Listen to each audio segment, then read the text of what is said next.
بسم اللہ الرحمن الرحیم۔ آج دارالامان میں آپ کو دل کی اتھاہ گہرائیوں سے خوش آمدید کہتی ہوں۔ جیسا کہ آپ جانتے ہیں کہ وزیر اعظم عمران خان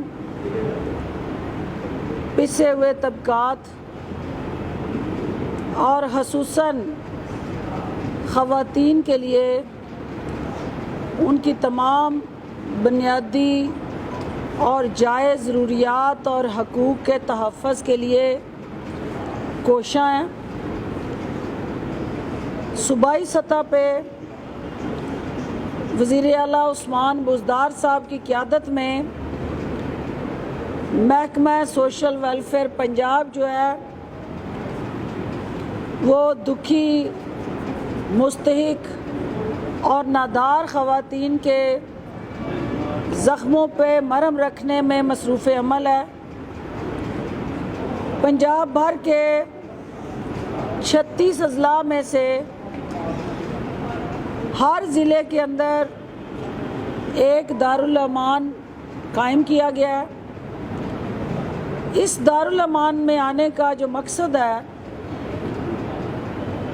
اس کے اندر سب سے اہم جو حقیقت ہے کہ ہمارے سرکاری ادارے جنہیں عوام کی فلاح و بہبود، ترقی اور خوشحالی کے لیے بنایا جاتا ہے، کیا وہ اپنی ذمہ داریاں ادا کر رہے ہیں کہ نہیں؟ کیا وہ اپنے فرائض کی ادائیگی میں ان خواتین کو جو ان کا حق بنتا ہے وہ ریلیف دے رہے ہیں کہ نہیں؟ آج میں یہاں آئی ہوں تو مجھے خوشی ہوئی ہے جان کے کہ دارالامان جو ہے وہ نہ صرف یہاں امن کا درس دے رہا ہے بلکہ یہاں پہ مقیم جو ہماری بہنیں ہیں، بیٹیاں ہیں، مائیں ہیں، ان کی آج جو میں نے داستانیں سنی ہیں، یہ دارالامان ہمارے معاشرے کی حقیقی تصویر بھی پیش کر رہا ہے۔ یہاں مجھے جاننے کا موقع ملا کہ جو اکثریت خواتین یہاں پہ رہائش پذیر ہیں وہ گھریلو تشدد کا شکار ہیں۔ یہاں جو اکثریت مائیں بچوں کے ساتھ جو مقیم ہیں وہ اپنے خاوند کے نشے کا شکار ہونے کے حوالے سے نالہ ہیں، اور جنہوں نے عدالتوں سے رجوع کر کے خلا کے لیے یا طلاق کے لیے عدالت کے دروازے کھٹکائے ہیں، وہ گھریلو ناچاکی، جھگڑے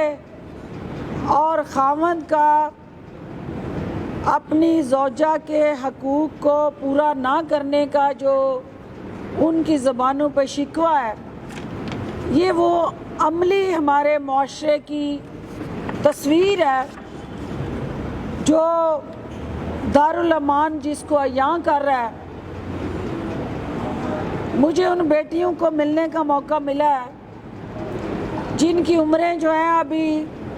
شادیوں کے قابل نہیں ہیں، لیکن معاشرتی ناہمواری اور سماجی رویوں نے انہیں یہاں پہنچنے پہ مجبور کیا ہے۔ میں یہاں جو پیغام کھڑے ہو کے دینا چاہتی ہوں کہ ہمارے معاشرے کے اندر جہاں عدم برداشت بڑھ گیا ہے، جہاں ایک دوسرے کا نقطہ نظر سن کے اس کو قبول کرنے یا نہ کرنے کا جو حق تھا، اس حوالے سے جو پامالی ہو رہی ہے اور جس طرح سے بدقسمت رویے پرتشدد عمل کا رخ اختیار کر گئے ہیں، یہ کسی ثانیہ سے کم نہیں ہیں کہ ہماری یہ بیٹیاں، ہماری یہ بہنیں جو کسی بھی گھر کا حسن اور زیور ہوتی ہیں، جو کسی بھی معاشرے کے ماتھے کا جھومر ہوتی ہیں، آج وہ اپنے حقوق کے لیے ایڑیاں رگڑتی رگڑتی دارالامان تک پہنچ گئی ہیں۔ یہ اس بات کی بھی عکاسی کرتا ہے کہ ہمارے تعلیمی ادارے جو ہیں وہاں تربیت کا فقدان ہے، وہاں تعلیم تو دی جا رہی ہے لیکن تربیت نہیں کی جا رہی۔ یہاں دارالامان میں ایک اور چیز جو واضح ہو کے سامنے آئی ہے کہ ہماری مائیں جو ہیں شاید وہ بھی اب اپنا کردار ادا کرنا بھول گئی ہیں، جہاں وہ ہمیشہ بیٹی کو صبر، استقامت کا پیکر گردانتے ہوئے ہمیشہ اس کو یہ سکھاتی رہی ہیں کہ اسے ہر حال میں برداشت کرنا ہے اور اپنے گھر کو اجڑنے نہیں دینا۔ مجھے ان اپنے بھائیوں سے، اپنے بیٹوں سے بھی یہ کہنا ہے کہ یہ جو آج اس دارالامان میں آئی ہیں، یہ اگر کسی کی بیٹیاں ہیں یا بہنیں ہیں تو کل کو یہی رویے اور یہی عمل آپ کی اپنی بیٹیوں اور بہنوں پہ بھی لاگو ہو سکتا ہے۔ آج کسی کی بیٹی کو دھکے دے کے گھروں سے نکالنا، اس پہ تشدد کرنا، اس کی عزت کو پامال کرنا، اگر آپ اپنے رویے نہیں بدلیں گے، اپنی سوچ نہیں بدلیں گے تو معاشرے کے اقدار بدلنے جا رہے ہیں۔ آپ نے پاکستان کا جو سوشو کلچر ریلیجیس ویلیوز کے ساتھ جڑا حقیقی حسن ہے، آپ کی اس انتہا پسندی کی سوچ نے اس کو داغدار کر دیا ہے۔ تو وقت آ گیا ہے کہ ہم ماں کی گود سے ہی تربیت کو آگے بڑھاتے ہوئے اپنے ان بیٹوں کو، ان بھائیوں کو یہ باور کروائیں کہ یہ آپ کی بیویاں یا آپ کی یہاں متاثرین جو اس دارالامان میں موجود ہے، یہ آپ کے اس رویے کا شکار ہو کے یہاں پہنچی ہیں۔ تو ہم نہیں چاہیں گے کہ حکومت جو ہے وہ دارالامان کی تعداد بڑھائے۔ ہم چاہیں گے کہ ہم rehabilitation, psycho therapy, anger management اور دوسروں کے بنیادی حقوق کا تحفظ یقینی بنانے کے ادارے بنائیں، جہاں تربیت دی جائے اور خصوصی طور پہ اسکولز کے اندر، کالجز کے اندر، یونیورسٹیز کے اندر اینگر مینجمنٹ اور سائیکو تھیراپی جو ہے وہ لازمی سبجیکٹ کے طور پہ پڑھایا جائے۔ اور آج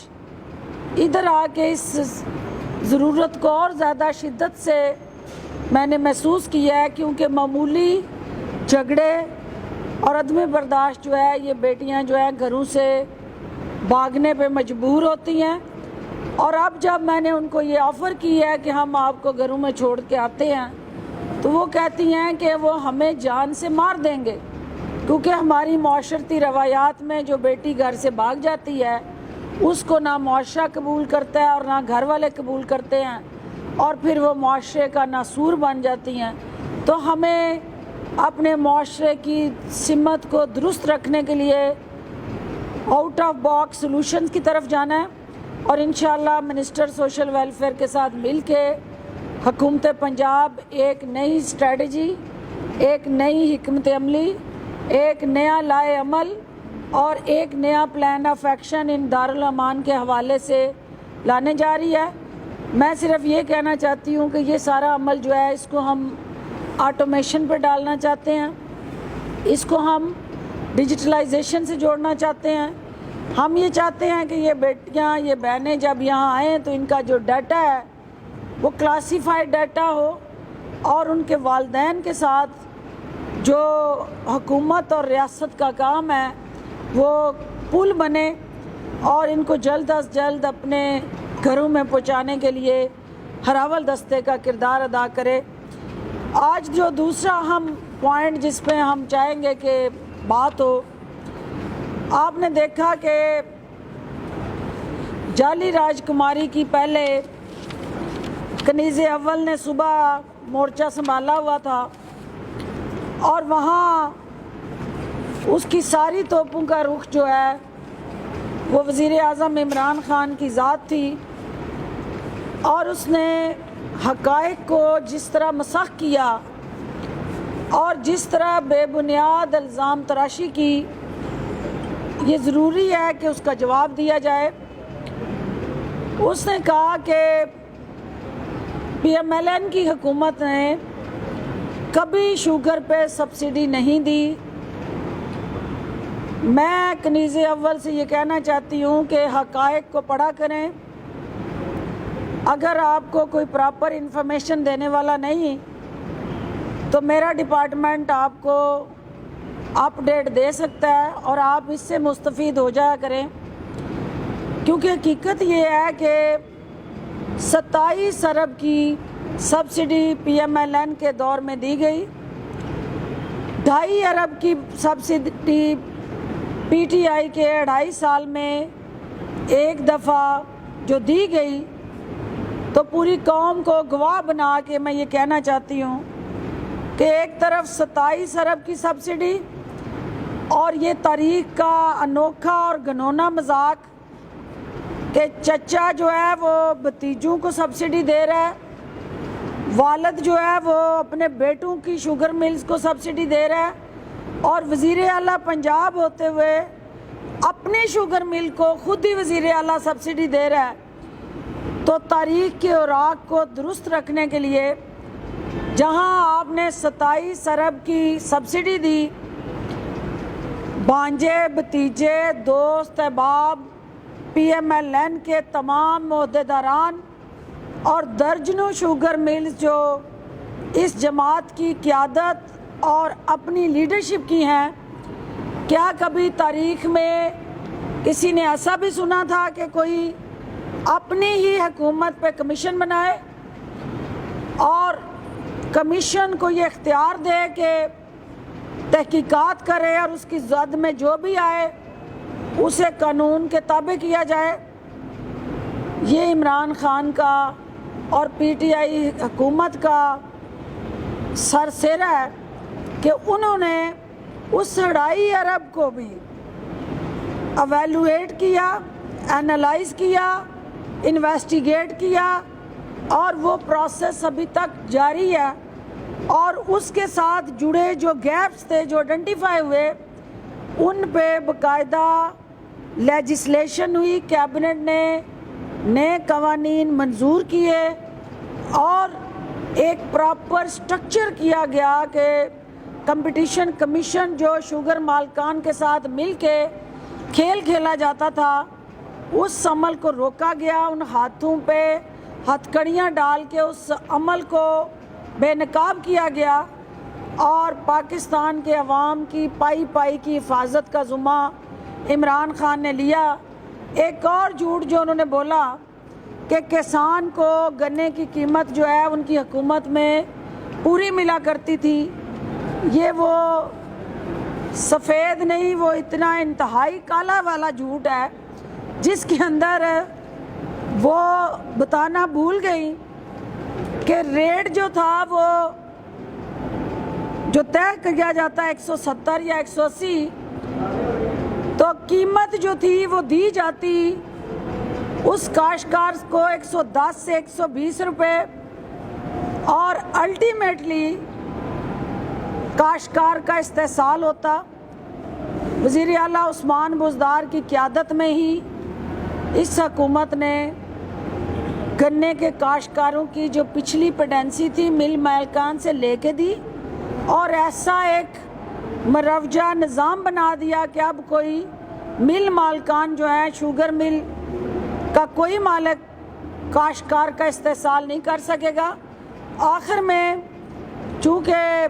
ابھی جعلی راجکماری برس رہی تھی، گرج رہی تھی. غصہ آصف زرداری پہ نکالنے کی بجائے اس کی توپوں کا رخ بھی عمران خان کی طرف تھا.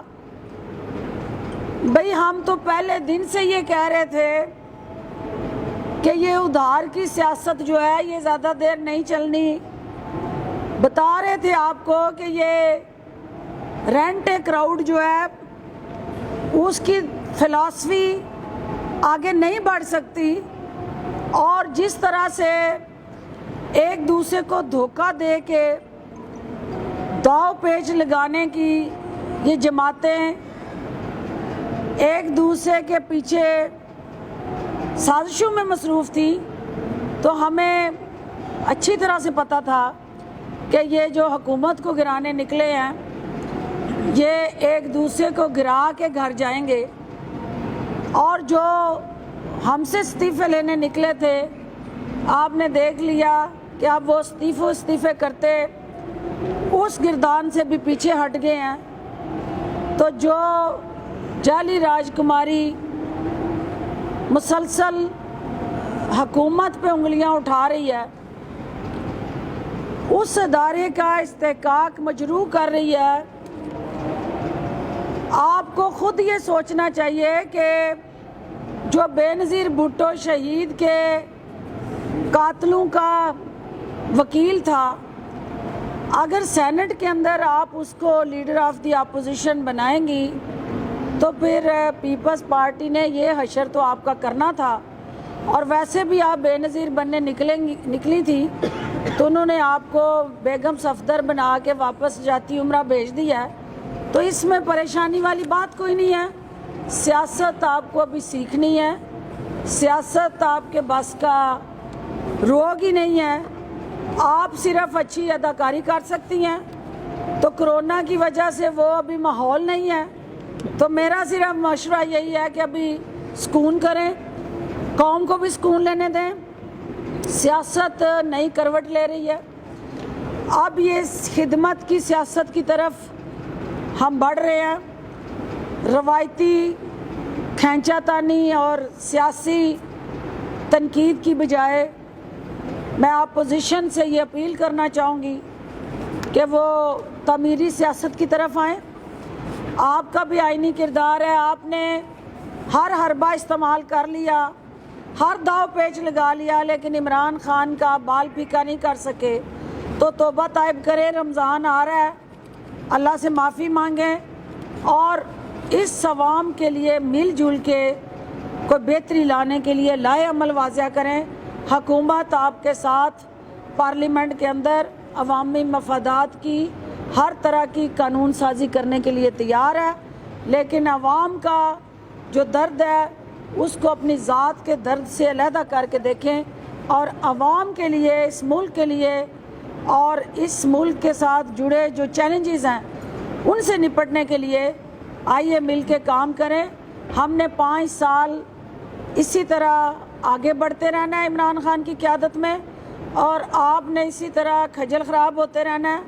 تو بہتر ہے آپ اپنے حصے کا کام کریں، ہم اپنے حصے کا کام کریں، اور اگلے الیکشن میں یہ حق عوام کو دیں کہ وہ کس کو چنتے ہیں. بہت شکریہ. یہ بتائیے گا کہ مریم نواز نے آج یہ کہا ہے کہ سلیکٹڈ جو ہیں وہ چاہتے تھے کہ پنجاب میں ہے تبدیلی آئے، لیکن ہم نے اپنی اصولی سیاست کی اور حکومت جو ہے نہیں بدلی. زرداری صاحب نے یہ مشورہ دیا تھا کہ پرویز الہی بھی جو ہیں وہ ان کو وزیر اعلیٰ پنجاب بنا دیتے ہیں. کیا کہیں گے اس میں؟ دیکھیں یہ اب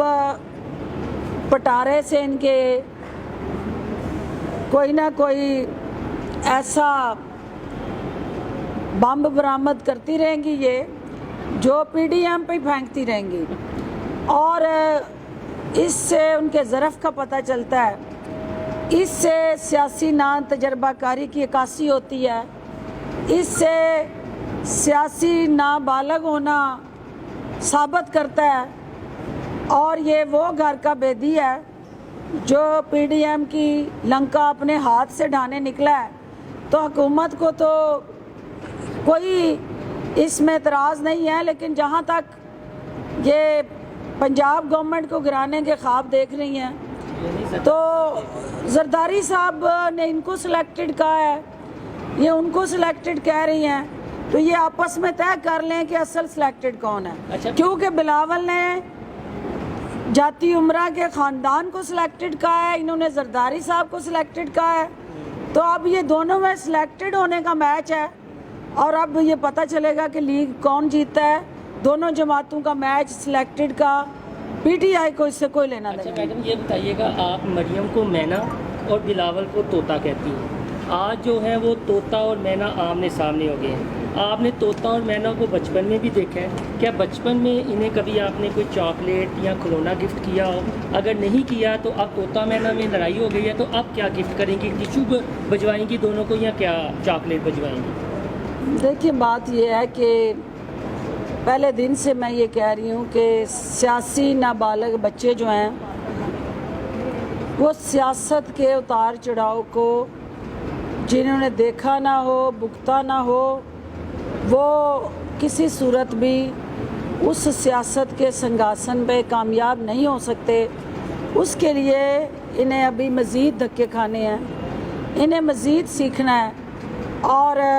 زرداری صاحب نون لیگ کو اور خاص طور پہ جعلی راج کماری کو جمہوریت بہترین انتقام کا نعرہ لگوا کے گڑی خدا بخش میں سجدہ زیر کروا چکے ہیں. تو اس کا مطلب یہ ہوا کہ سیاست وقت سے آتی ہے. محلوں میں بیٹھ کے سونے کے چمچے منہ میں لے کے پیدا ہو جائیں تو آپ کہیں کہ آپ سیاستدان ہیں، یہ حقیقت کی نفی ہے. یقیناً یہ جو چونچے لڑا رہے ہیں دونوں، ان کی چونچے آپس میں جو ٹکرا رہی ہیں، یہ ان کی سیاسی ناپختگی کی عکاسی کر رہی ہیں. آپ جن کے ساتھ ہم سفر رہتے ہیں، راستے بدل بھی جائیں تو ان کے لیے کوئی طریقہ کار اور کوئی صورتحال جو ہے وہ ڈیفرنٹ ہوتی ہے. تو یہ تو ابھی جو یاری تڑک کر کے ٹوٹی ہے، چند دن نہیں ہوئے ابھی، تو انہوں نے ایک دوسرے کو بے نقاب کرنا شروع کر دیا ہے. تو اس سے یہ ظاہر ہوتا ہے کہ جعلی راج کماری میں برداشت نہیں ہے. میڈم آگے ان کو چلتے ہوئے دیکھ رہی ہیں، اس کا جو شرارت ہوتا ہے دیکھ رہی ہیں. پی ڈی ایم تو قصہ ماضی ہے. پی ڈی ایم جو ہے وہ اس وقت جو ہے وہ جس مقصد کے لیے بنایا گیا تھا، جو بیانیہ لے کے آئے تھے، پی ڈی ایم اور بیانیہ ایک دوسرے کو جپھی ڈال کے قبر میں جا کے سو چکے ہیں. اور مولانا صاحب نے اب ان کو تدفین کا اعلان کرتے ہوئے فاتحہ خوانی اور جنازہ پڑھانا ہے. تو آخری مراحل میں جو تدفین کا پروسیس ہے، اس میں الٹیمیٹلی لوز جو ہے وہ پی ایم ایل این نے کیا ہے، اور پیپلز پارٹی نے فہم و فراست سے بڑی کمال دانشمندی سے اپنے پتے کھیلے ہیں. اور 4 اپریل کا کورونا کی وجہ سے جو جلسہ کینسل کیا ہے وہ قابل ستائش قدم ہے، کیونکہ کورونا کی زد میں پورا ملک ہے، پنجاب ہے. بدقسمتی سے آج بھی 67 اموات پاکستان میں ہوئی ہیں. صرف پنجاب کے اندر 48 لوگ جو ہیں وہ موت کے منہ میں چلے گئے ہیں کورونا کی وجہ سے. تو لہٰذا آج این سی او سی کا جو اجلاس ہوا ہے، جس میں وزیر اعلیٰ عثمان بزدار صاحب نے شرکت کی ہے، اس میں کل جو اجلاس ہے بڑے سخت اور مؤثر اقدامات حکومت اٹھانے جا رہی ہے. آج اس اجلاس میں جو ریکمنڈیشنز آئی ہیں اس کے مطابق جو ہے وہ صوبے ان ڈسٹرکٹس کے اندر جو بڑے شہر ہیں، جس میں لاہور بھی شامل ہے، شدید لاک ڈاؤن کی طرف ہم جا سکتے ہیں. اور عوام کی جان و مال کو تحفظ دینے کے لیے یہ ہماری آئینی اور قانونی ذمہ داری ہے. کل ان فیصلوں پہ حتمی عمل درآمد کے لیے جو اجلاس ہو رہا ہے، اس پہ امپلیمنٹیشن اسٹریٹجی طے ہوگی. لیکن جس طرح سے ایس او پیز کی وائلیشن ہو رہی ہے اس کو سامنے رکھتے ہوئے یہ ضروری ہے کہ پنجاب بھر کی انتظامیہ مؤثر انداز سے ہنگامی بنیادوں پہ ایس او پیز پہ عمل درآمد کو یقینی بنائے اور ہمارے پیارے رہائشی جو پنجاب کے ہیں اور اوورآل پاکستان کے ہیں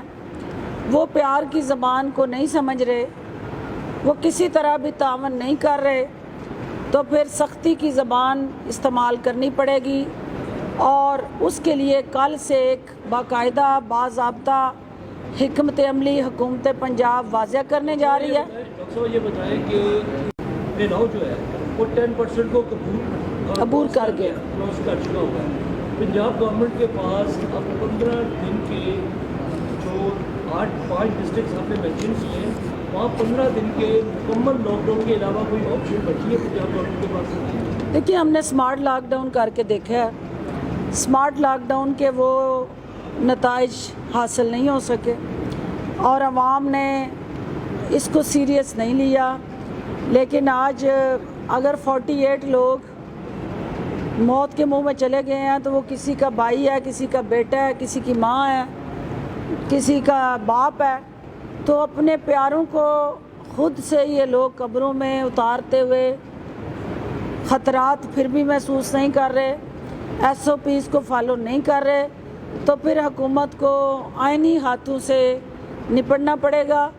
اور لاک ڈاؤن ہی، کمپلیٹ لاک ڈاؤن ہی اس کا ایک واحد حل ہوگا۔ لیکن یہ حتمی اناؤنسمنٹ جو ہے، حتمی فیصلہ جو ہے وہ کل کے NCOC کے اجلاس میں طے ہوگا کہ باقی صوبائی حکومتیں اور حکومت پاکستان جو ہے اس حوالے سے کیا ترجیحات طے کرتے ہیں۔ ضلع پنجاب میں اپنے رشتہ دار کو جو ہے امیر تیمور کو وہاں پہ اسپیشل برانچ کا ڈائریکٹر اپوائنٹ کر دیا، کیا کوئی اور بندہ نہیں تھا جو کہ ریٹائرڈ کو دوبارہ سے اپوائنٹ کر دیا جائے؟ دیکھیں کوئی تعیناتی آئین اور قانون کے اور قواعد و ضوابط کے دائرہ کار میں رہ کے ہوتی ہے تو اس پہ آپ انگلی نہیں اٹھا سکتے۔ اگر وہاں کہیں وائلیشن ہوئی ہے، کوئی کسی ایسی کوالیفیکیشن کو میچ نہیں کرتے یا کسی نے وہ پروسیجر فالو نہیں کیا تو پھر آپ کی تنقید بنتی ہے۔ کسی کا رشتہ دار ہونا کوئی جرم نہیں ہے، اہلیت میٹر کرتی ہے۔ دیکھنا یہ ہے کہ جس جگہ پہ انہیں لگایا گیا کیا وہ ان کی اہلیت اس جگہ کی ہے، تو آنسر از یس، کیونکہ قوم نے ان پہ انویسٹمنٹ کی، ٹریننگ کی، ان کی اورینٹیشن ہوئی، پولیس ڈپارٹمنٹ کے اندر اوورآل انہوں نے اس ملک اور قوم کے لیے کام کیا، اور اگر اس کو کنٹینیو کرتے ہیں وہ تو آپ کی خدمت ہے۔ رشتہ دار کس کا ہے وہ چھوڑ دیں، یہ دیکھیں کہ وہ کام کیا کرنے جا رہے ہیں۔ بہت شکریہ۔ صاحبہ یہ بتائیے گا، بلاول نے نون لیگ سے پوچھا ہے کہ وہ یہ دیکھیں کہ ہمارے درمیان جو دوریاں آ رہی ہیں ان کو کون غلط مشورے دے رہا ہے، تو آپ کی نظر میں مسلم لیگ نون کو کون غلط مشورے دے رہا ہے؟ ایک کوشچن یہ بھی لے لیں کہ مریم نواز نے کہا ہے کہ اگر ہونا چاہیے تھا پیپلز پارٹی کو یوسف اللہ گیلانی کو تو نواز شریف سے مانگ لیتے۔ آپ کی کہیں اس حوالے سے کیا نواز شریف صاحب اس پوزیشن میں ہے کہ کوئی عہدہ دے سکتے؟ اچھا پھر اس میں آپ یہ بھی ایڈ کر لیں، بیٹھ جو نا اس میں یہ ایڈ کر لیں، آپ نے کہا ہے کہ اب کھچڑی پک جاتی نہیں اب اس میں ایڈ کر لیں، چونکہ آپ نے بات کی ہے کہ اہلیت دیکھنی چاہیے، یہ نہ دیکھا جائے کہ کون کتنا کس کا رشتہ دار ہے۔ مختصر سوال یہ ہے کہ ایک چودھری مر گیا تو مراسی نے اپنے ਮੁੰਡਾ ਆਪਣੇ ਅੱਬੇ ਕੋਲ ਗਿਆ ਮਰਾਸੀਆਂ ਦਾ ਤੇ ਉਹਨੇ ਕਿਹਾ ਅੱਬਾ ਜੀ ਚੌਧਰੀ ਬਣ ਗਿਆ ਤੇ ਕਹਿੰਦਾ ਕੋਈ ਨਹੀਂ ਉਹਦਾ ਮੁੰਡਾ ਬਣ ਜਾਏਗਾ। ਉਹਨੇ ਕਿਹਾ ਫਿਰ ਉਹਦਾ ਮੁੰਡਾ ਮਰ ਗਿਆ, ਉਹਨੇ ਕਿਹਾ ਪੁੱਤਰ ਤੂੰ ਨਹੀਂ ਬਣਨਾ। ਤੇ ਕਦੀ ਇਹ ਜਿਹੜੇ ਆਮ ਮਰਾਸੀਆਂ ਦੇ ਮੁੰਡੇ ਵੀ ਕਿਸੇ ਆਲਾ ਅਹੁਦੇ ਤੇ ਬੈਠਣਗੇ ਜਾਂ ਸਿਰਫ ਅਸ਼ਰਾਫੀਆ ਦੇ ਰਿਸ਼ਤੇਦਾਰਾਂ ਨੂੰ ਹੀ ਤੁਸੀਂ ਨਵਾਜ਼ੋਗੇ? ਹੁਣ ਤੁਸੀਂ ਲਾਜਿਕ ਪੇਸ਼ ਕਰ ਦਿੱਤੀ ਹੈ ਕਿ ਉਹਦੀ ਅਹਿਲੀਅਤ ਦੇਖੋ, ਇਹ ਨਾ ਵੇਖੋ ਕਿਹੜਾ ਰਿਸ਼ਤੇਦਾਰ ਹੈ। ਇਹ ਕੰਮ ਸ਼ਹਿਬਾਜ਼ ਸ਼ਰੀਫ ਕਰਦਾ ਤੇ ਤੁਸੀਂ ਕਹਿਣਾ ਸੀ ਦੇਖੋ ਆਪਣੇ ਰਿਸ਼ਤੇਦਾਰ ਨੂੰ ਬਿਠਾ ਦਿੱਤਾ। اچھا پہلی بات تو یہ ہے کہ محسن کافی گرویدہ ہے اور کافی اس وقت افسردہ ہے، تو میرا چونکہ بھائی ہے تو میں ہر حال میں اسے خوش دیکھنا چاہتی ہوں اور میں کبھی نہیں چاہتی ہوں کہ وہ پریشان ہو، تو میں اس کی پریشانیوں کا ازالہ انشاءاللہ کروں گی۔ دوسری بات جو آپ نے کہی ہے جو امپورٹنٹ ہے کہ نون لیگ کے دراڑے پیپلز پارٹی اور نون لیگ میں دیکھیں وہاں پہ دو روایتی نظریے ہیں۔ پیپلز پارٹی کی روز اول سے سیاست جو ہے وہ شاہی خاندان کی مخالفت سے جڑی ہے